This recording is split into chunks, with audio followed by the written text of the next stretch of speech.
If you're into commercial real estate, you might have heard of Reonomy.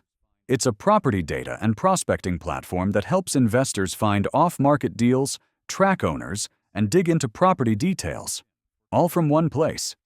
Think of it like LinkedIn for commercial real estate, but way more data-driven. That makes it great if you're serious about scaling your real estate investing business and want to stay ahead of the competition. But here's the deal. Reonomy is powerful, but it's not cheap.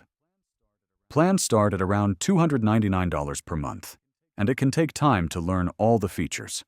Also, if you're just starting out or only work in residential real estate, Reonomy probably won't be worth the cost, or even useful for your needs. So, should you use it?